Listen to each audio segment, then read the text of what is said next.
በቀጥታ ወደ አርበኛ አስረስ ነው ወስዳችሁ። ጤና ይስጥልኝ አርበኛ አስረስ ማረ፣ ከተገናኘን ቆየን። ስለተገናኘን ደስ ብሎኛል። እንዴት ሰነበትክ? ጤና ይስጥልን። አመሰግናለሁ። እኔም ስለተገናኘን በጣም አመሰግናለሁኝ። የፋኖ እንቅስቃሴ እንደምን ያለ ነው? በምን ሁኔታ ላይ እንደሚገኝ እንዴት ትገልጸዋለህ? በእሱን ጀምርና ሌሎች ጥያቄዎችን በደንብ እናነሳለን። በርካታ ጉዳዮች አሉ። ወታደራዊ ትብብሮችን በተመለከተ እንደዚሁ አነሳለሁና አሁን ያላችሁበት ቁመና እንዴት ይገለጻል? አርበኛ አስረስ እንግዲህ ያው እንደሚታወቀው ከዚህ በፊትም እንደተነገር ነው የአማራ ፋኖ ብሔራዊ ንቅናቄ በርካታ ተልእኮዎችን ነው ያከናወነ የሚገኘው። ከነኚህ መካከል የመዋቅር ስራዎችን የማጠናቀቅ ጉዳይ አንዱ እና ቁልፍ ጉዳይ ነበረ። ከቅርብ ጊዜ ወዲህ እነኚህን ስራዎች በጥሩ ሁኔታ እየሰራንና እያከናወንን ነው የምንገኘው። በተለይ የድርጅቱ ሙሉ መዋቅር ኦልሞስት ተጠናቋል ማለት ይቻላል። በየዘርፉ መምሪያዎችን የሚመሩ ስራ አስፈጻሚዎችን አወቅረን ስራዎች ተሰጥተዋል። ይህንንም ለማድረግ ያው ፖሊስ ቢሮ በየዕለቱ ስብሰባዎችን ያደርጋል፣ ስራዎችን ይገመግማል።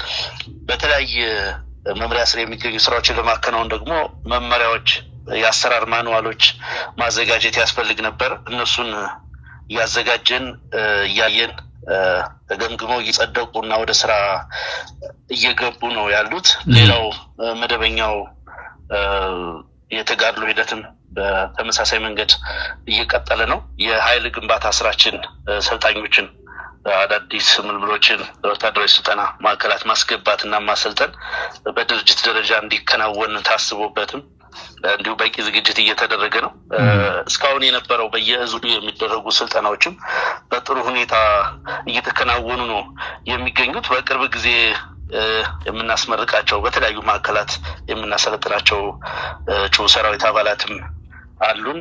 ጊዜውና ወቅቱን የሚመጥን ስራ ለመስራት በተለይም አሁን ባለው ነባራዊ ሁኔታ አገዛዙ በዲፕሎማሲ በፖለቲካው ረገድ የገባበትን አጠቃላይ አጣብቂኝና እንደ ድርጅት ደግሞ እንደ ተጋድሎ ደግሞ ያሉ መልካም አጋጣሚዎችን ኦፖርቹኒቲዎችን ወደ ድል በመቀየር በሚያስችል መንገድ ለመምራት በቂ ዝግጅት እየተደረገ ነው። እነኚህ ሁሉ ያው ፖሊሲ ያስፈልጋቸዋል፣ ህግ ያስፈልጋቸዋል።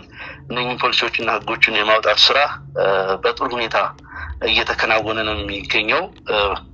አጠቃላይ የድርጅቱን መዋቅራዊ ቅርጽ ተጋድሎን መሸከም በሚችልበት ልክ የአማራን ህዝብ ጥያቄ አሁን ያለውን የቀጠናውን የኃይል አስተላለፍ ማስተናገድና መሸከም በሚችልበት ልክ ቁመና እንዲኖረው ድርጅቱ ሙሉ ቅርጹ በመዋቅርም በሀሳብም በፖሊሲም በሌሎችም ዘርፎች የተሻለ ሆኖ እንዲገኝ ለማድረግ የሚያበቃ በርካታ ስራዎችን በመስራት ላይ ነው የምንገኘው።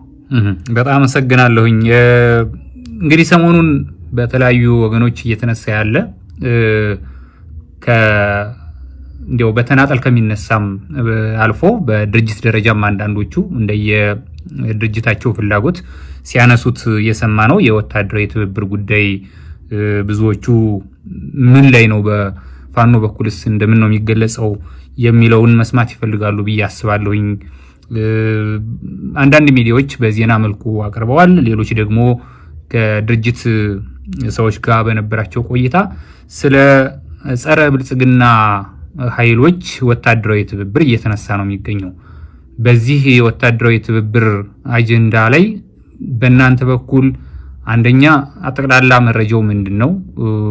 ይህን በተመለከተ የአፋብን አቋምና ተሳትፎ እስከምን ድረስ ነው? በእርግጥስ ይሄ ወታደራዊ ትብብር ወይም ደግሞ ወታደራዊ ምክር ቤት የሚባል አካል ተቋቁሟል ወይ? ፋኖ አለበት ወይ? ምንድነው ግቡና መነሻው? ካለበትስ ነው ወይስ በመርህ ደረጃ ከየትኛውም ብልጽግናን ከሚታገል ኃይል ጋር እንሰራለን በሚለው በዛ መልኩ ያለ ገና በመርህ ደረጃ ያለ ነው? ምን ላይ ነው? ምንድነው ለህዝብ ሊገለጽ የሚችለው? ይህን በተመለከተ ጥሩ ጥያቄ ነው ያነሳው። በላይ እንግዲህ ትብብርን በተመለከተ ከዚህ በፊት እኔም ሆነ ሌሎች አመራሮች ስንናገር የቆየነው ነገር አለ። በዚህ ሂደት ውስጥ አንድ መታሰብና መታወቅ ያለበት መሰረታዊ ነገር ፋኖ ከሌሎች በቀጣናው ካሉ ኃይሎች ጋር ተባበር እንዳለበት በመርህ ደረጃ መዋቅራችን ሙሉ እምነት አለው። በዚህ በሰራዊቱም በየመድረኮቹ የሚያነሳው ጥያቄ ነው። ህዝብም የሚያነሳው ጥያቄ ነው። ከፍተኛ አመራሩም አቋም የወሰደበት ጥያቄ ነው። አንዳንዴ ቀጠናዊ መልክ አንዳንዴ ሀገራዊ መልክ እየያዘ ትርክቱ በዛ ልክ የተቀረጸበትን ምክንያት እንደምታውቀው ጦርነቱ ቅርጹ በጣም መልከ ብዙ ነው። ከአገዛዙ ጋር ነው ውጊያ በቀጥታ እየተዋጋን ያለ ነው። የአገዛዙን ሰራዊት ነው ፊት ለፊት የምናገኘው። ከጀርባ ግን መካከለኛው ምስራቅ ሀገራትና ሌሎችም ፍላጎት ኃይሎች ይህንን ጦርነት ስፖንሰር የሚያደርጉ የሚደግፉ አሉ። በአንድም በሌላም መንገድ በጎረቤት ሀገራት የሚደረጉ ጦርነቶች ሱዳንን ጨምሮ ማለት ነው በእኛ ጦርነት ሂደት ውስጥ ቀጥተኛ እና ተዘዋዋሪ ተጽዕኖ አላቸው። በዚህ ምክንያት የቀጠናዊ ትብብር ሊኖር እንደሚገባ የታመነበት ጉዳይ ነው። በሌላ በኩል ደግሞ ራሱ የአብይ አህመድ አገዛዝ ለአማራ ህዝብ ብቻ ሳይሆን ለኢትዮጵያ ብቻ ሳይሆን ለምስራቅ አፍሪካ አለመረጋጋት ምክንያት የሆነ ወይም ደግሞ ቀጠናው በዘላቂነት ሰላም እንዳይኖረው እና እንዳይረጋጋ እየሰራ ያለ አገዛዝ ከመሆኑ አኳያ የጋራ ጠላት ነው ብለን እናምናለን ለበርካታ በቀጠናው ላሉ ሀገራት። ከዚህ አንጻር እንደው የጋራ ጠላት ነው በሚል ብቻ ሳይሆን በቀጠናው ሰላም መፈጠር ካለበት የሁሉም ኃይሎች ፍላጎት ወደ አንድ ማዕከል መጥቶ መሰናገድ እንዳለበት ይታመናል። በዘላቂነት አገዛዙ ከተሸነፈ በኋላ እንኳን መልሶ ጦርነት ላለመፈጠሩ ዋስትና በሚሰጥ መንገድ ትብብር ያስፈልጋል፣ ንግግር ያስፈልጋል፣ በጣም ብዙ ስራ ይጠይቃል። በዛ ልክ ነው የምናምንበት ነገር። በሚገለጹት ነገሮች ከዚህ በፊት በተለምዶ እንግዲህ አገዛዙን በተለያየ ጊዜ ሲቃዥበት የነበረው ጽምዶ ሲባል የምንሰማው ነገር አለ። እዚህ ፕሮጀክት ውስጥ እንግዲህ የፕሮጀክቱ ባለቤቶች ናቸው የሚባሉት የኤርትራና የትግራይ ኃይሎች እንኳን ይፋዊ መግለጫ ሲሰጡበት አልሰማሁም። ስለዚህ ጉዳይ አንዴ ህዝብ ለህዝብ ትብብር ነው ይባላል፣ አንዴ ሌላ ነገር ይባላል። በአክቲቪስቶች ደረጃ ሲገለጽ እሰማለሁ። እዚህ ፕሮጀክት ውስጥ የአማራ ፋኖ ብሔራዊ ንቅናቄ የተሳተፈበት ሁኔታ የለም። አንዳችም አይነት እንቅስቃሴም አላደረገም። አሁን ደግሞ በቅርብ ጊዜ የሰማነው ወታደራዊ ካውንስል ወይም ወታደራዊ ትብብር የሚባል ነገር ሰምተናል። ይህንንም መዋቅራችን አመራራችን ኦፊሻሊ የሚያውቀው ነገር አይደለም ማለት ነው። እኔ ለምን ወታደራዊ እንደተባለም ራሱ ግራ ነው የሚገባው። ትብብር ካነሳን እኛ የምናደርገው ፖለቲካ መር የትጥቅ ትግል ነው። ፖለቲካዊ ዓላማ ይዘን ነው የምንታገለው። ወታደራዊ ትብብር ብቻ ተብሎ ለብቻው አንድ ዘርፍ ብቻ ሊይዝ የሚችልም አይደለም። መተባበር ካለብን ከሱዳን ኃይል ጋር ወይ ከሌላ ጎረቤት ኃይል ጋር የምትተባበር ከሆነ የዲፕሎማሲ ትብብርም ጭምር ነው የሚሆነው፣ የፖለቲካ ትብብርም ጭምር ነው የሚሆነው እና በዛ ልክ ወታደራዊ ካውንስል ወታደራዊ ትብብር እየተባለ የሚገለጸው ፕሮጀክት ውስጥ የአማራ ፋኖ ብሔራዊ ንቅናቄ ተሳትፎ የለውም። ይህ ሲባል አንድ ትብብርን እንደሚፈልግ አካል፣ ንግግር እንደሚፈልግ አካል፣ የጋራ ኃይል መፍጠርን እንደሚፈልግ አካል ከሌሎች ኃይሎች ጋር አንነጋገርም ማለት ግን አይደለም። ፎርማሊም ኢንፎርማሊም የሚደረጉ ውይይቶችና ንግግሮች አሉ። መኖር ብቻ ሳይሆን ወደፊትም ይቀጥላሉ። እነኚህ ንግግሮች ሲቀጥሉ ግን በመጀመሪያ ደረጃ የአማራ ህዝብ ጥያቄ ምንድን ነው? ፋኖ ጠመንጃ ያነሳበት ምክንያት ምንድን ነው? የምናሳካው ምንድን ነው? የሚሉ ነገሮችን መሰረታዊ ነጥቦችን የያዘ የተተነተነ ነገር እና ውይይት ተደርጎ ለህዝብ ሊነገር በሚያበቃ ለህዝብ ሊነገር ሲባል ሌላው ነገር ይደበቃል ለማለት አይደለም። እርግጠኛ የሆንበት ነገር፣ የተማመንበት ነገር፣ የምንተባበርበት ማዕቀፍ ይሄ ነው። በዚህ ጉዳይ ብዙ ነገሮች አሉ። እንደምታውቀው በጣም በተቃርኖ ውስጥ ነው የሚኖረው የኢትዮጵያ ፖለቲካና እነኚህ ያሉት ተቃርኖች በምንድን ነው የሚታረቁት? ምንድን ነው እንግዲህ ደረጃ በደረጃ ነው ልትፈታቸው የምችል። በአንድ ቀን ሁሉም ጉዳይ በአንድ ቀን ሁሉን አጀንዳ ሴትል ማድረግ ላንችል እንችላለን። ነገር ግን የትኛው ጉዳይ መቼ ይፈታል? በምን አግባብ ይፈታል? በየትኛው ጉዳይ ላይ የመወሰን ማንዴትም ጭምር አለ። እንደ አንድ ሸማቂ ኃይል እንደ አንድ ታጋይ በምን ጉዳይ ላይ መወሰን እንችላለን? በምን ጉዳይ ላይስ ህዝብ ሊወስንበት ይገባል? የሚሉ ዝርዝር ነጥቦችን ያካተተ ግልጽ የሆነ ሰነድም ያስፈልጋል፣ ውይይት ያስፈልጋል፣ ንግግር ያስፈልጋል። ይሄንን የተጠናቀቀ ነገር ያለቀለት ነገር እስካሁን ድረስ የለም። ንግግሮችና ውይይቶች ቢኖርም በዛ ልክ ለመግለጽ በሚያበቃ መንገድ የተቀመጠ ነገር የለም። ጉዳዩ በጣም ሴንሲቲቭ ከመሆኑ ጋር በተገናኘ ሴንሲቲቭ ስለሆነ ብቻ ሳይሆን አገዛዙን በእጅጉ ስለሚፈራው ይሄን ነገር በፕሮፓጋንዳ መሳሪያነት በተደጋጋሚ ሲጠቀምበት እናያለን። ትግሉን እንደግፋለን የሚሉ በየዋህነትም ወይም ደግሞ እንዲሁ አስበውበትም ጭምር ይህን ጉዳይ ሲያራግቡትም እንሰማለን። ግን መታመን ያለበት ነገር ይህን ትግል ህዝብ መሀል ሆነን ነው የምንመራው። የህዝብ ትግል ነው። ከህዝብ ፍላጎት ከአማራ ህዝብ መጪ እድል እና ዘላቂ ሰላም እና ህልውና ጋር በተገናኘ መንገድ የሚታይ እንጂ ከዛ በተነጠል መንገድ እንደው ዝም ብሎ በተከታይነት በሌላ መንገድ ሊወሰድ የሚችል ኃይል አይደለም። አሁን ባለንበት ቁመናም የትኛውም ኃይል ማኒፑሌት የሚያደርገው አይደለም። የፋኖን እንቅስቃሴ ግዙፍ የሰራዊት እንቅስቃሴ ያለው ነው። ግዙፍ የሆነ ፖለቲካዊ አቅም ያለው ስለሆነ በዛ ልክ ነው መታወቅ ያለበት።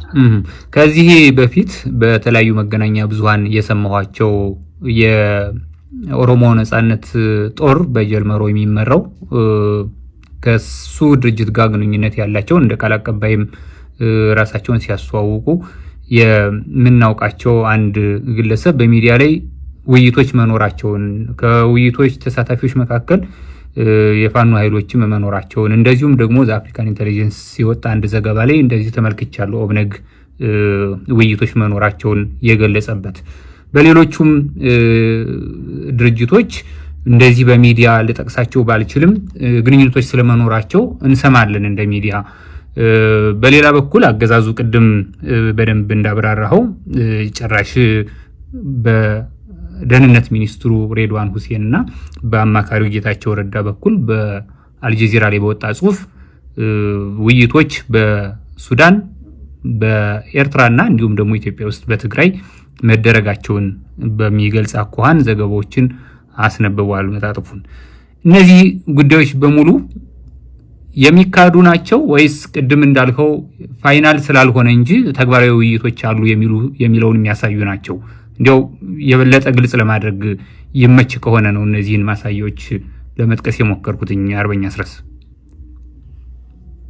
መልካም። እንግዲህ ይሄን ትግል ከጀመርንበት ጊዜ ጀምሮ አገዛዙን ይታገላሉ ከምንላቸው ኃይሎች ጋር በተለያየ መንገድ በተለያየ ደረጃ ውይይት አድርገናል። ይሄ ልንክደው የምንችል ሀቅ አይደለም። ኃጢአትም ስላልሆነ ነውርም ስላልሆነ ወደፊትም የሚደረግ ስለሆነ ማለት ነው። በየትኛውም ዘመን የተነሳ ታጣቂ ኃይል ሸማቂ ኃይል አገዛዝን አሸንፋለሁ የሚል ኃይል ይሄን ቢያደርግ ምንም የሚያስገርም አይደለም። አንዳንዶቹ እኮ የተመሰረቱትም የሰለጠኑትም ጭምር በሶስተኛ ሀገሮች ነው። በተለይ በርካታ የሽምቅ ትግል በተደረጉበት ቀዝቃዛው ጦርነት ዘመን በሚባለው ጊዜ አብዛኞቹ የሪዮት ዓለማዊ አስተላለፍ ስለነበራቸው በዛ ልክ ስልጠና የሚወስዱ ኃይሎች ናቸው። የኛ ትግል ከዛ መልኩ በብዙ መንገድ የተለየ ነው። መሀል ሀገር ላይ የተጀመረ ነው። በህዝብ መሀል የተጀመረ ነው። በጣም በአጭር ጊዜ በፈጣን እንቅስቃሴ ትልቅ ደረጃ የደረሰ ትግል ነው ያለው። ያ ባህሪው ያ በመሆኑ ምክንያት ያልተደረገም እንጂ ንግግር ሳታደርግ ውይይት ሳታደርግ የምትመራው ትግል የለም። የምትሰራው ፖለቲካ ነው። አንድ የቀጠናው ራሱ መልከ ብዙ ፖለቲካ አስተሳሰብ እና ብዝሃነት አለው ራሱ ምስራቅ አፍሪካ። ከዛ ባሻገር የኢትዮጵያ ብዝሃነት የሚታወቅ ነው። የፖለቲካ ፍላጎቶችም እንዲሁ በርካታ አይነቶች ናቸው። ስለዚህ እንዲህ አይነት ንግግሮችና ውይይቶች ጤናማ ናቸው። ከፖለቲካ እይታም አንጻር የሚኮንኑም አይደሉም። ተደርገዋልም ይደረጋሉ። አሁን ያነሳቸው እንግዲህ አንዳንዱ ደረጃውና ልኩ ሊገለጽ በአስተማማኝ ደረጃ እንዲህ ከሚባል ኃይል ጋር እንዲህ አይነት ስምምነት ላይ ደርሰናል፣ እንዲህ ከሚባል ኃይል ጋር እንዲህ አይነት ድጋፍ አግኝተናል፣ እንዲህ የሚባል ኃይል በዚህ ግንባር ይሰለፋል ብለህ በምትናገርበት ደረጃ ያልደረሰን ነገር እንደው እግረ መንገድህንም ስትነጋገር በስልክም ስትነጋገር አንድም ሁለትም ሆነ ምን ብናደርግ ይሻላል ብለህ የተወያየው ሁሉ ለሚዲያ ፍጆታ የሚውል ስላልሆነ እንጂ እንዲህ አይነት ንግግሮች የነበሩ የቆዩ ናቸው። ካነሳው አይቀር የጌታቸው ረዳና የሬድዋን አዘጋጁት የተባለውን አርቲክል አይቼዋለሁ። እውነት ለመናገር ምንም የተለየ አዲስ ነገር አላመጣ ኑሮት አይደለም። ለምን በዚህ ወቅት ያን ነገር ማድረግ እንዳያስፈልጋቸው በእኔ እምነት የሚመስለኝ አንድ በኩል ከፍተኛ የሆነ ስጋት ፈጥሮባቸዋል ትብብሮቹ። የትብብር ነገሮች ወደ ተጨባጭ ደረጃ አድገው መሬት ከወረዱ ያገዛዙ እድሜ በጣም አጭር እንደሚሆን የመሸነፍ ዕድሉ በብዙ ጥፍ እንደሚጨምር እርግጠኛ መሆናቸውንና አጠቃላይ አገዛዙ ላይ የፈጠረውን ድንጋጤ ነው የሚያሳየው። በሌላ በኩል ደግሞ በቅርብ ጊዜ እንዳየው እናንተም በሚዲያችሁ ደጋግማችሁ እንዳነሳችሁት በርካታ ዓለም አቀፍ ሚዲያዎች ብዙ ትንታኔዎችን ሰርተዋል። እንደው ተደርጎ በማይታወቅ ደረጃ በተከታታይነት በተመሳሳይ ወቅት የአገዛዙን ውድቀት ከዚህ ከምርጫው ጋር በተያያዘ ከምርጫው ዋዜማና ማግስት ብዙ ነገሮች ተብሏልና አሁን ዓለም አቀፍ ማህበረሰቡ የጋራ ስምምነት ላይ የደረሰ ይመስላል በአብይ አህመድ አምባገነንነት፣ ጨፍጫፊነት እና የቀውስ አገዛዝ በመሆኑ ጉዳይ። ስለዚህ በዚህ በኩል የደረሰባቸውን ኪሳራ በዲፕሎማሲ በኩል በፖለቲካ በኩል የደረሰባቸውን ኪሳራ ለመሸፈንና ለማካካስ ነው ያ ነገር ወጣ ብዬ ማስበው። ምንም የተለየ ነገር የለውም። እናንተም ተጠቅሳችኋል። ያው የፋኖ ኃይሎች አሁን ባሉበት አደረጃጀት ያልነበረ ቢሆንም ቀደም ሲል የትግራይ ጦርነት እንዲቀጥል ፍላጎት የነበራቸው ኃይሎች ተብለው ከተጠቀሱት መካከል እናንተም ስሙን ስለተዋሳችሁ ተወንጀላችኋል። እንዳልኩት በአደረጃጀት የተለያየ ቢሆንም ለዛም ነው አብሬ የሚያነሳውትኝ። አዎ አንስተዋል፣ አይቼዋለሁ። እንግዲህ በእነሱ ጽሁፍና በእነሱ ንግግር ምክንያት የትግራይና አማራ ህዝብ ተለያይቶ እንዲቆይ እንግዲህ ያለቃቸው ምኞቴ ነው። በየተራ ህዝብን ማጥፋት፣ ህዝብን ከህዝብ ማጋጨት ነው። ስለዚህ የፋኖ ኃይሎች በትግራይ የነበረው ጦርነት እንዲቀጥል ይፈልጉ ነበር። ጦርነቱ ሲቆም አኮረፉ የሚል ትርክት ነው ይዞ ለመምጣት የሞከሩት። ይሄ ፍጹም ሐሰተኛ የሆነ ነገር ነው። የፋኖ እንቅስቃሴ ከፕሪቶሪያ ስምምነት ቀደም ብሎ ራሱን ችሎ በመዋቀር ራሱን ችሎ የራሱን ግብና ተልዕኮ አስቀምጦ የተጀመረ እንቅስቃሴ ነው። ዓላማውም የአማራን ህዝብ የህልውና ጥያቄ ማስመለስ ነው። እንግዲህ እንደምታውቀው የፕሪቶሪያ ስምምነት የአማራን ጉዳይ ኦቨርሎክ ያደረገ ነው ብለን ነው የምናምነው።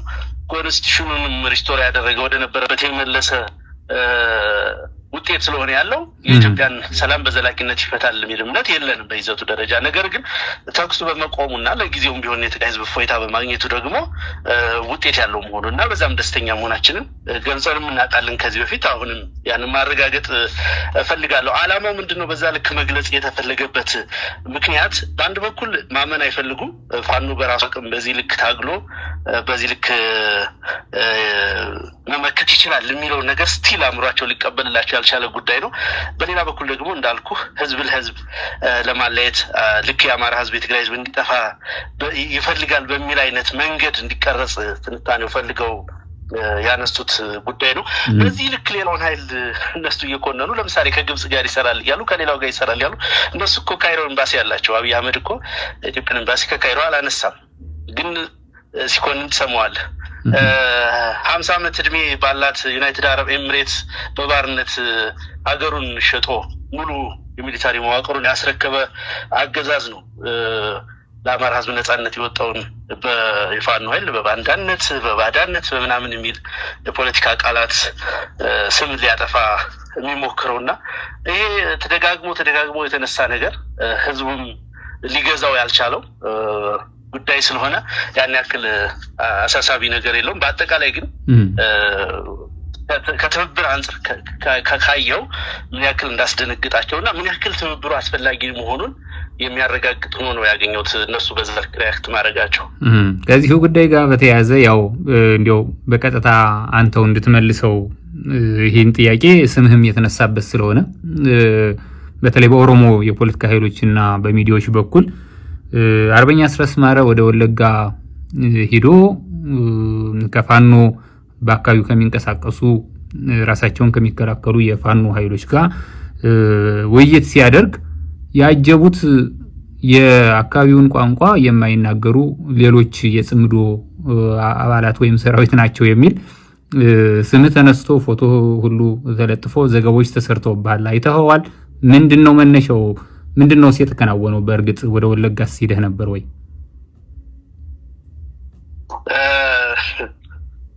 እንግዲህ የሚገርም ነው አንዳንዱ ነገር።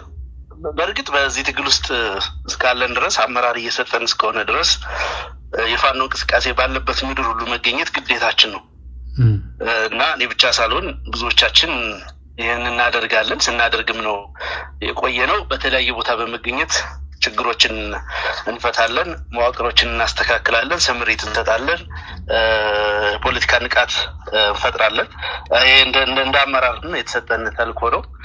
በዚህ ምክንያት ያው ድርጅቱ በሚሰጠን ተልእኮ መሰረት ብዙ ቦታዎች ላይ እንደተንቀሳቀስ ነው ሁሉ እንቅስቃሴዎች ነበሩ። የጠቀስከው አካባቢ ከጀባና ከሚመራ ሰራዊት ጋር ተያይዞ የሚነሳው ነገር ግን ፈጽሞ ሐሰተኛ ነው። በነገራችን ላይ የአንሻ ሰይድ እዝ ሌሎች እዞች እንዲያው አደረጉት ብዬ ለመግለጽ በማልደፍረው ሁኔታ አስደናቂ ተጋድሎ ማድረጉ የሚታወቅ ነው። በቅርብ ጊዜ ወዲህና አንድ ብርጋዴር ጀነራል፣ 3 ኮሎኔሎች፣ በርካታ ሻለቃ አመራሮች ከሙሉ ሰራዊት ጋር በጣም አጭር እና መብረቃዊ በሚባል ኦፕሬሽን የደመሰሰ እዝ ነው እና በጣም ጠንካራ ሰራዊት ነው ያለው። ይሄ ጥንካሬያቸው የመነጨው በጣም በብዙ ፈተና፣ አብዛኞቹ ከሞት መሀል የተነሱ ናቸው። ቤተሰቦቻቸው የተጨፈጨፉባቸው፣ በጣም ብዙ ዋጋ የከፈሉ፣ ዘግናኝ ነገሮችን ያሳለፉ፣ እናቶቻቸው እህቶቻቸው ሲደፈሩ ያዩ፣ ዘመዶቻቸው ወንድሞቻቸው ሲጨፈጨፉ በቢላ ሲሰነጠቁ ያዩ፣ ብዙ ነገር ያየ ኃይል ነው። ያ ኃይል የተሻለ በኮሚትመንት ደረጃም በዲስፕሊን ደረጃም በንጽጽር እንኳን ብናነሳ ከሌላውም በብዙ መንገድ የተሻሉ ልጆች ያሉበት ስለሆነ በጣም ብዙ ኦፕሬሽኖችን አከናውነዋልና ለዛም ነው የተለየ ስም መስጠት የተለየ ኃይል እንደሆነ አድርጎ ለማሰብ የተሞከረበት መንገድ ከዛ የመነጨ ነው። አካባቢውም ላይ ትልቅ ተጋድሎ ያደረጉ ነው። ይሄ ተጋድሎ ደግሞ በጣም በሚያስደንቅ ዲስፕሊን ነው የሚደረገው። እኔም የተረዳሁት ነገር በጣም በሚገርም ሁኔታ ከኦሮሞ ሕዝብ ጋር መልካም የሚባል ግንኙነት ነው ያላቸው። በአካባቢው የሰፈሩ ሌላ የሀረር አካባቢ ሕዝብም አለ። ከነዛም ጋር ከሁሉም ማህበረሰብ ጋር አካባቢው ላይ ካለው ማህበረሰብ ጋር በጣም መልካም ግንኙነት ኖሯቸው በዲሲፕሊን ነው ትግል እያደረጉ ያሉት። እንዳልኩ በሰዓት የተፈተነ ሰራዊት ያለበት ነው። ምንም አይነት አጋዥም ምንም አይነት ትርፍ ኃይልም የሚፈልግ አይደለም። በእርግጥ ቢኖር እንኳን እንዲህ አይነት ነገር የሚያስገርም አይደለም። አብይ አህመድ ወደ አርኤስኤፍ ሰራዊት ይልካል። የአርኤስኤፍ ሰራዊት አባላት ድሬዳዋ ድረስ ሳይቀር እየመጡ ይታከማሉ። አገሩን ኦልሬዲ በሩን ከፋፍቶ በረጋግዶ ሜዳ አድርጎታል። የቀውስ ሜዳ አድርጎታል። የኢትዮጵያን ዳር ድንበር ከፍቶ ሉዓላዊነቱን አሳልፎ ሰጥቶ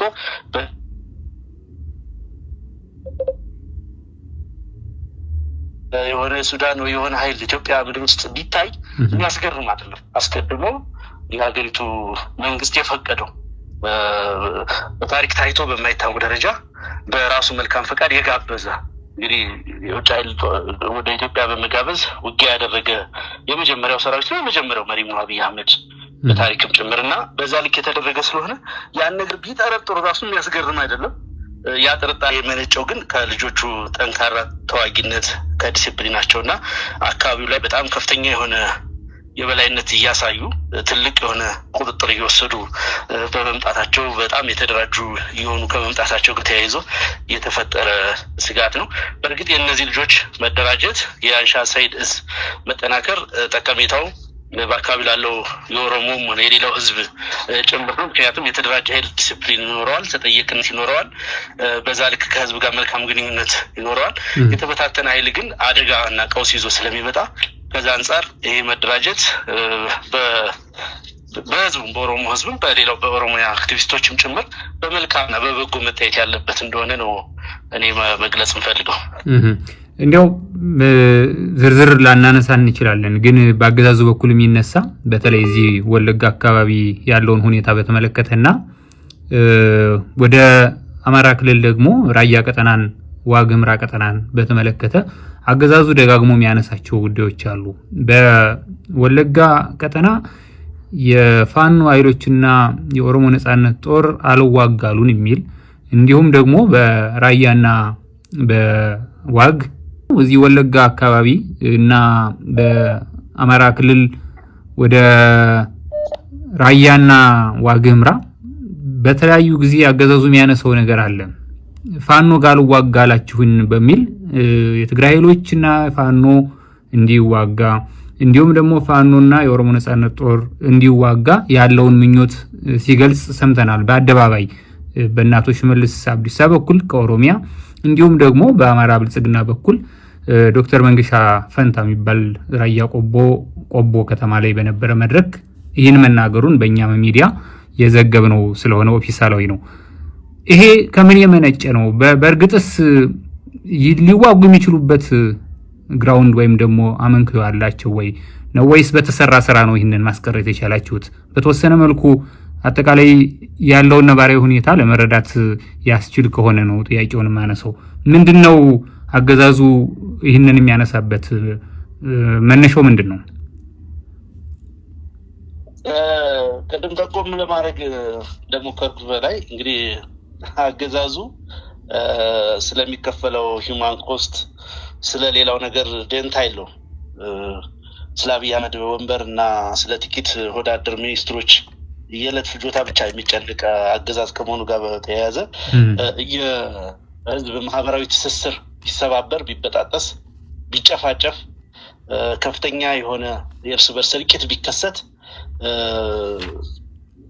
በደስታ የሚቀበል አገዛዝ ነው። ከዛ አንጻር በጣም በማይገመት ደረጃ በጣም በሚዘገን ደረጃ ጠቅላይ ሚኒስትሩን ጨምሮ እንዲህ አይነት ነገሮችን ሲጠቁሙ ሰምተናል። እዛው በአማራ ህዝብ መካከልም እኮ ብዙ ጸያፍ ነገር ሲናገር ነበር። ጎጃም ልማት ሰራ ጎንደሮች ተቃወሙኝ፣ ጎንደር ፓርክ ሰራ ጎጃሞች ተቃወሙኝ በሚል ደረጃ በዚህ ልክ በወረደ ልክ ሲናገር ነበር። እነኚህ ካድሬዎቹም ከዚህ የተለየ ነገር ይናገራሉ ተብሎ አይጠበቅም። በተለይ የታጠቀው ኃይል ደግሞ ወደ እነሱ ከሚተኩስ እርስ በርስ ቢተኳኩስ ደስ ይላቸዋል። ከዚህ ነገር አንድ መገንዘብ ያለብን ነገር እኔ ብዬ የማስበው ቅድም እንዳነሳ ነው የእነኛ ኃይሎች አለመተኳኮስ እንደሚያስበረግጋቸው፣ መተባበሩ ደግሞ የበለጠ እንደሚያስቃዣቸው ነው። መሬት ላይ ያለው ተጨባጭ ሁኔታ እነሱ ከሚመኙት ፍጹም የተለየ ነው። ምንም ይሄ የሚደብቅ ነገር አይደለም። በወለጋ ቀጠናም ብለው በሌላው አካባቢ አብይ አህመድን እየታገሉ ያሉ አገዛዞች በጣም በማይገመትና በማይታሰብ ደረጃ መሬት ላይ ሰፋ ያሉ ትብብሮች አሉ። በኦፕሬሽን ደረጃ በሌላ ደረጃ ባይኖር በመረጃ በመለዋወጥ ሎጂስቲክ በመዋዋስ የሕክምና ማቴሪያል በመዋዋስ በብዙ መንገድ አንደኛው ማህበራዊ መሰረቱ የሆነውን ህዝብ ሌላኛው ባለመበደል እና በእንክብካቤ በመያዝ መልካም ግንኙነት በማድረግ በጣም ብዙ ለውጦች አሉ። እነኚህ በተጨባጭ የሚታዩ ነገሮች ናቸው። ለምሳሌ የፋኖ እንቅስቃሴ ጠንካራ በሆነባቸው የወለጋ ወረዳዎች አካባቢ የህዝብ መፈናቀል በከፍተኛ ሁኔታ ቀንሶ ታያለ። ይሄ ዝም ብሎ የመጣ ነገር አይደለም። መስዋዕትነት ከፍለውበት ሰርተው ከሌላው የኦሮሞ ኃይል ጋር ያላቸውን ትብብርና መልካም ግንኙነት በማስተካከል የተገኘ ውጤት ነው። ሌላውም አካባቢ ተመሳሳይ ነገር ነው ያለው። በአንጻሩ አገዛዙ ምን እያደረገ ነው ያልክ እንደሆነ በራሱ እንግዲህ ሞኖፖሊ ኦፍ ቫዮለንስን ወይም ኃይልን የመጠቀም መብት ብቸኛ ባለቤት መንግስት ነው ይባላል። ነገር ግን መንግስቱ ነው መከላከያ ያለው ስፔሻል ፎርስ ያለው አየር ወለድ ባህር ኃይል ምናምን ያቋቋመ አገዛዝ በራሱ መንግስት ውስጥ ታጣቂ ኃይል ሲያደራጅ ታገኘዋለህ። ይሄ በጣም የሚገርም እና የሚደንቅ ነገር ነው። እና እንዲህ አይነት ነገሮች ለምሳሌ የትግራይ ሰላም ኃይል የሚባለውን ቡድን ከምኒልክ ዕዝ ከኛ ኃይል ጋር ለማዋጋት ሞክሯል።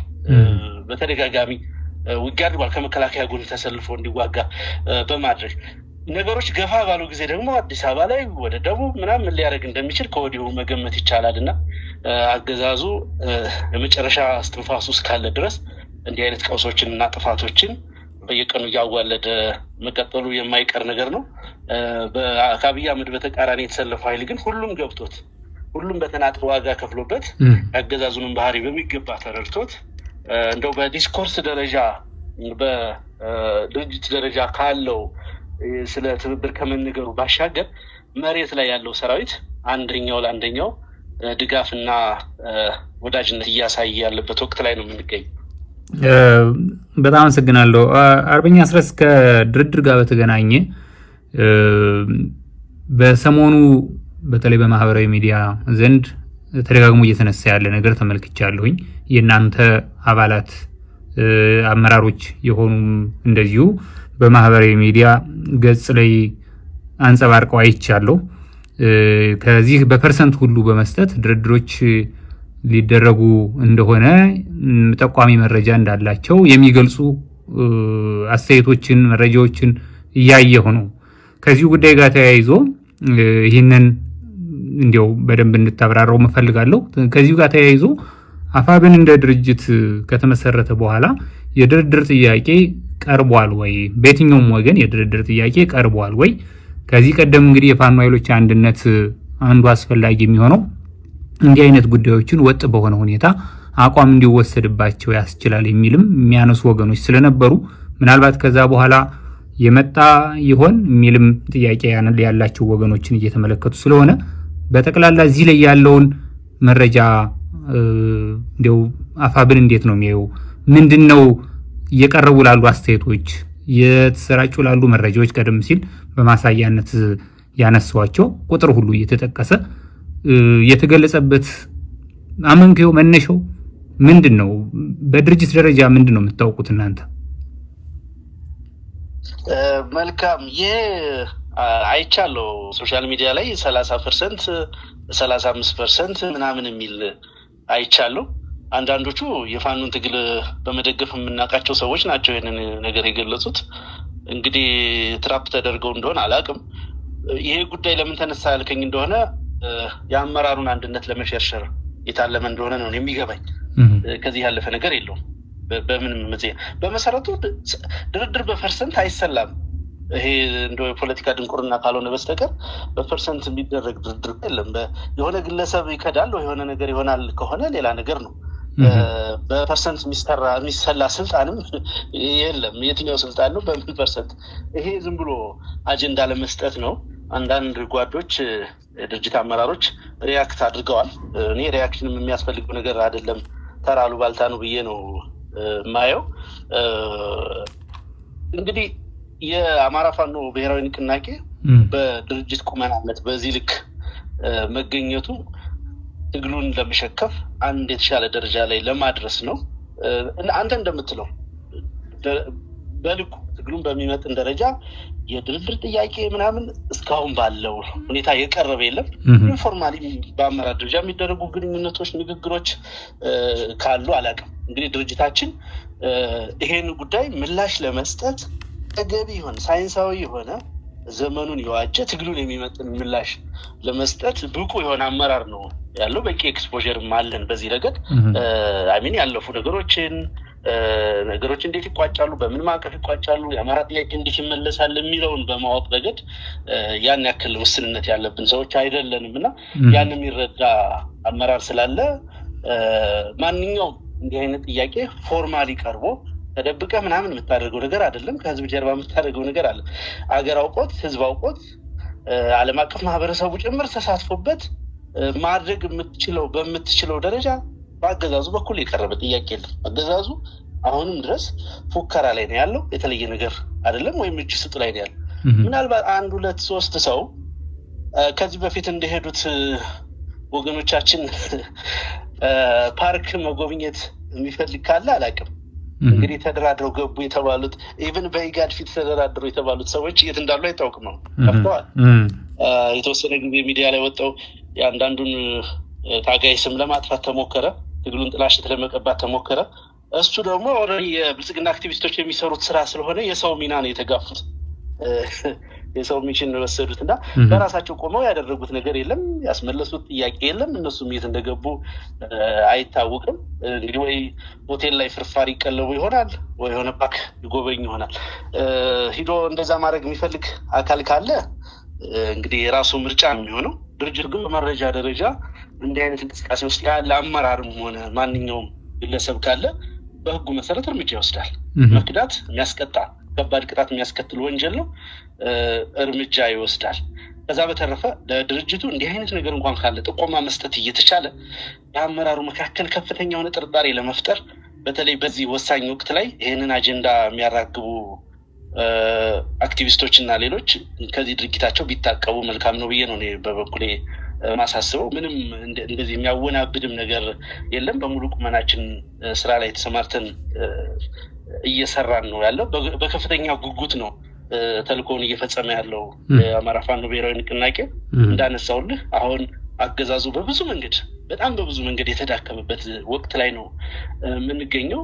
ነባራዊ ሁኔታው ለኛ ፌቨር የሚያደርግ ነው። ስለዚህ ያንን ኦፖርቹኒቲ ለመጠቀም በርብርብ ላይ ነው ያለነው። አድማጮቻችንን በደንብ እንዲያውቁት የምንፈልገው ወደ ድል ለመገስገስ ሩጫ ላይ ባለንበት ወቅት የሚናፈስ እንዲህ አይነት መሰረተ ቢስ መረጃ ይዘው ጥርጣሬ እንዳያድርባቸው አደራ ማለት ነው የምፈልገው። እኔ ባለኝ መረጃ እኔ በማውቀው ልክ እንግዲህ የተቋሙ ፖሊስ ቢሮ አባል እንደመሆነ ይመጣል። እኔም ጥያቄን ማነሳው አርበኛ አስረስ እኔም ጥያቄውን ማነሳው የድርጅቱ የፖሊስ ቢሮ አባልና ቃል አቀባይም ወይም ደግሞ የህዝብ ግንኙነት መምሪያ ኃላፊም ስለሆንክ በዚህ ጉዳይ ላይ ሙሉ መረጃ ይኖርሃል። በዚህ ጉዳይ ላይ ደግሞ ነገሮችን የመግለጽ ኃላፊነትም አለብህ ከሚልም ነውና እንደ ድርጅትም በእናንተ በኩል ያለው አጠቃላይ መረጃ ምንድነው የሚለውን እንዲብራራ ስፈልግ በአጠቃላይ ድርጅቱ ተወያይቶበትም ከሆነ ቀደም ሲል የቀረበ ጥያቄ አለ ወይ ብዬ እንዳነሳሁትም የቀረበም ጥያቄ ካለ እንዲህ አይነት ነገሮች ደግሞ በድብቅም ሳይሆን በግልጽ መሆን ያለባቸው ስለሆኑ የህዝብ ጉዳይ ስለሆነ ትግላችሁ ለዛም ነው ያነሳሁትና ስለዚህ የቀረበ ጥያቄም የለ በድርጅት ደረጃም ተወያይተን የወሰንነው የለም ነው እያልከኝ ያለው አርበኛ አስረስ? ድርድርን በተመለከተ ለአማራ ፋኖ ብሔራዊ ንቅናቄ የቀረበለት ኦፊሻል ጥያቄ የለም። በዚህ ጉዳይ ላይ ድርጅቱ ከተመሰረተ ወዲህ ለአንድም ቀን ድርድር አድርገን ውይይት አድርገን አናቅም ማለት ነው። ይሄ ጉዳይ አጀንዳ ከሆነ በዚህ 2-3 ቀን ውስጥ ባሉባልታ ደረጃ መወራት ከጀመረ በኋላ ግን ተነጋግረንበታል። ትናንትም ዛሬም ተነጋግረንበታል። ጉዳዩ መሰረተ ቢስ እንደሆነ ተማምነንበታል። ምንም እንደዛ የሚያባብል ነገር እንደሌለ ተነጋግረናል። ባጭሩ ይሄን በተመለከተ እንደ ድርጅት የምናውቀው ነገር አለመኖሩን መግለጽ ነው። በጣም አመሰግናለሁኝ። አርበኛ አስረስ እንግዲህ ከዚሁ ጋር ተያይዞ አሁንም ምናልባት እያነሳ ነው ያለው አንዳንዱ መነሻው የት እንደሚሆንም ግምቶችን ብዙዎች ያስቀምጣሉ። በትክክል ባይታወቅም ግን በይፋ የተነገሩትን ነገሮች ደግሞ ማንሳት ተገቢ ነው። ያገዛዙ ጦር የኤታማዦር ሹም ፊልድ ማርሻል ብርሃኑ ጁላ ከሰሞኑ ባደረጉት ንግግር ላይ የጽምዶን ጉዳይ አንስተው ፋኖንም ጨምረው በዛ ውስጥ ያነሱትና እንደ በአገር አፍራሽነት ቀይ ባህርን ባሳጡ ትውልዶች ተሳታፊ እንደሆነ አድርገው ያቀረቡት ንግግር አለ። ሰምተው ይሆናል ብዬ አስባለሁኝ። ቀይ ባህርን ያሳጣ ትውልድ በፋኖ ውስጥ አለው የሚለውን እንዲያው በዛው ልታብራራው የምትችለው ነው። ነገር ግን ክሱ ጎረቤት ሀገራትና ሌሎችንም እየጠቀሱ የነሱ ተላላኪና ጉዳይ አስፈጻሚ ሆነዋል የሚል ጥያቄ አዘል ወቀሳና ወንጀላን ያቀረቡት በዋናነት በእርግጥ ከ1960ዎቹ ጀምሮ የሚነሳ እንጂ አሁን የተጀመረ አይደለም የሚልም እንደዚሁ አንስተዋል። ከጽምዶ ፕሮጀክት ጋር ምንም ግንኙነት የለንም የሚል መልስ የሰጠኝ ቢሆንም ነገር ግን ደግሞ አገዛዙ ያነሳው ለአደባባይ ፍጆታ ስለሆነ ለሚዲያ ፍጆታ ስለሆነ ህዝቡም የሰማው ስለሆነ በዛ ልክ የናንተንም አስተያየት ምላሽ ማቅረቡና ማሰማቱም ተገቢ ስለሆነ ይህን ንግግር እንደምን አያችሁት? እንዴት ነው እናንተስ ጋር ግንኙነት ያለው ጉዳይ አግኝታችሁበታል? ያው የፊልድ ማርሻሉ ንግግር ሁልጊዜም ፈገግ የሚያሰኙ ናቸው። አንድ ኮሜዲያን ከሚያቀርበው መድረክ እንትን በላይ የሚያስቁ ናቸው። እንግዲህ እንደሚታወቀውና በተለያየ ጊዜ የተለያየ ነገር ነው የሚናገሩ። አንዳንዱን ቁም ነገር ሳይሰጠው ይታለፋል። እኔ በሁለት መንገድ ነው የሰውየው ባህሪ ብቻ ሳይሆን ከፍተኛ አመራር የሆነ ሰው በዚህ ልክ የሚናገርበት ምክንያት አገዛዙ ለዚህ ጦርነት ትርክት መፍጠር አልቻለም። በብዙ መልኩ ሞክሮት ያልተሳካለት ነገር ነው። በብዙ መልኩ እንግዲህ ጦርነቱን ሲከፍት በአማራ ህዝብ ላይ ጦርነት ሲከፍት አይደለም በሁለት ቀናት ውስጥ አይደለም ትጥቃቸውን ቀበቷቸውን አስፈታለሁ ዲሚሊታራይዝ አደርጋለሁ የአማራን ህዝብ ብሎ ነው ጦርነቱን የጀመረው። የጦርነቱ ውጤት የምናየውን ነገር ይዞ መጣ። ከዛ በኋላ ያንን ትርክት ማስፈጸም አልችል ሲልና መቋቋም ሲያቅተው ደግሞ ከውጭ ኃይሎች ጋር እየተገናኙ ነው። ከጥቂት ቀናት በኋላ እንግዲህ ብርሃኑ ጁላን ብትሰማው ደግሞ የለም እየለቃቀምናቸው ነው ሲል ሰማው ትችላለህ። ነገሮች ጠንከር ሲሉ ወደ ውጭ ኃይሎች ይሄዳሉ። ቅድም እንዳነሳሁት እነኚህ የውጭ ኃይሎች ግብጽ ምናምን ከሚሏቸው ጋር አሁንም ግንኙነታቸው እንደቀጠለ ነው። በኤምባሲዎቻቸው በኩል በተዘዋዋሪ ከኤርትራም ጋር ንግግሮች ያደርጋሉ። እነሱ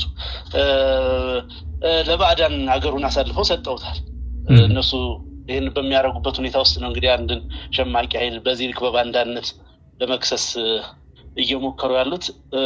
የተለያየ ነገር በተለያየ ጊዜ ነው የሚነገረው የሚባለው ተቃራኒ ነገር ሁሉ ይሄ ዓላማ ቢስ ጦርነት ውስጥ እንደገቡ ነው በግልጽ የሚያመላክተው።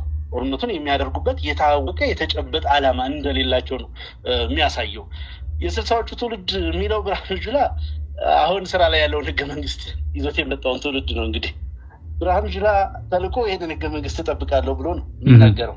ስለዚህ እሱ የስልሳዎቹ ትውልድ የሚለው ኃይል የፖለቲካ ኃይል የፈጠረውን የሰራውን ህገ መንግስት እየጠበቀ ያለ መሪ መልሶ ደግሞ ያንን ትውልድ ሲኮንን ማየት በጣም አስቂኝ ነው። በዛ ሂደትም ያለፈ ነው። በነገራችን ላይ ቀይ ባህርን በማሳጣት ሂደት ከፋኖ በብዙ ጥፍ ተሳትፎ አደረገ ከተባለ ብርሃኑ ጁላ ነው። ፊልድ ማርሻል ብርሃኑ ጁላ ለመንግስቱ ኃይለማርያም አገልግሏል፣ ለመለስ ዜናዊ አገልግሏል፣ ለኃይለማርያም ደሳለኝ አገልግሏል። አሁን ደግሞ ለአብይ አህመድ እያገለገለ ነው። በእነዚህ ዘመናቱ ሁሉ የተፈጠሩትን ነገሮች ማሰብ ነው እንግዲህ በተለያየ ኃላፊነት ደረጃ ከተራ ወታደርነት ጀምሮና ምንም እንዲህ የምትለው ነገር በነገር ላይ ቀይ ባህርን አይደለም ብርሃኑ ጁላ እኮ አማራ ክልልን አያስተዳድርም፣ ትግራይን አያስተዳድርም። እንዲሁ ስለ ቀይ ባህር ይቃዣሉ እንጂ ቀድሞም የነበረውን ከፊሉን ኦሮሚያ አያስተዳድርም። ከፊሉን የሀገሩን ክፍል የማያስተዳድር እዛ ላይ ሙሉ ቁጥጥር የሌለው አካል ስለ ቀይ ባህር መደንፋቱ አሁንም የህዝብ ልብ ለመያዝ ሌላ አማራጭ ስለጠፋ እንግዲህ ኦልሞስት 2 ዓመት ሆናቸው ይሄን አጀንዳ መስራት ከጀመሩ ከባህር በር ከባህር ኃይል ከቀይ ባህር ከምናምን ጉዳይ በማያዝ በጣም ስሜት ኮርኳሪና ብሔራዊ ጥቅሞችን መሰረት ያደረጉ እንቅስቃሴዎች ለማድረግ ሞክረው ነበር። ሌላ አጀንዳ እስከሚያመጡ ድረስ እንግዲህ እዚህ ላይ ትንሽ መቆየታቸው አይቀርም። ለማንኛውም ፋኖ በእንዲህ አይነት ጉዳዮች በትውልድ ደረጃም በግንኙነት ደረጃም የሚታሰብ የሚትችም የሚነገርም ነገር የለውም። ምንም አይነት ታሪካዊ ትስስር የለውም ከዛ ዘመን ጋር ማለት ነው። ለዛም ነው አዲስ ትውልድ አዲስ አስተሳሰብ አዲስ ተስፋ የሚል ሞቶ በተደጋጋሚ እንጠቀማለንና አንዱ ምክንያታችንም ይሄ ነው። የወረስነው የፖለቲካ ባህልም ጭምር የለም ፎርዛት ማለት አይደለም። የፖለቲካ አስተሳሰቡና ፍልስፍናው በባህልም ደረጃ ደጋግመን ሊቀመንበራችን አርበኛ ዘመነ ካሴም ደጋግሞ እንደሚለው ቅንነት የምንለው ከዛ የፖለቲካ ተንኮልና ሴራ የተፋታ የራሱ የፖለቲካ ባህል ያለው ትውልድ ነው የተፈጠረው። ለዛም ነው እስካሁን ያለበቂ ሶስተኛ ሀገር ድጋፍ ያለበቂ እርሾ ያለበቂ ሲኒየር ሊደርሺፕ ሲዝንድ ፖለቲካን የማይመራው ነገር ግን በራሱ ኃይል ተነስቶ ራሱ ፖለቲከኞችና ተዋጊ ኃይሎችን እየፈጠረ ያለ ኃይል እየመራን የምንገኘው። ለዛም ነው በዛ ጉዳይ እንደው ባይደክም ነው እምለው ፊልድ ማርሻሉ ምንም ውሃ የሚቋጥር ነገር የለውም። በመጨረሻ አንድ ጥያቄ እንዲያው ጉዳዩ በተለያዩ ወገኖች እየተነሳ እየተመለከቱ ስለሆነ ባጭሩ ያለበትን ደረጃ መግለጽ ከተቻለ ብዬ ነው። የአፋብን ድርጅታዊ መዋቅሮችን አጠቃላይ የማደራጀት የማዋቀርን ስራ እያጠናቀቅን ነው የሚል ቀደም ሲል በመግቢያችን ላይ አንስተህልኛል። በተለይ ግን በቴዎድሮስ ዕዝና በጎንደር የበላይ ዕዝ አካባቢ ስራዎች ይቀራሉ የሚል ሲነሳ ያለሁኝ ያለበትን ሁኔታ በተወሰነ መልኩ መረጃ ብንሰጥ ብዬ ነው።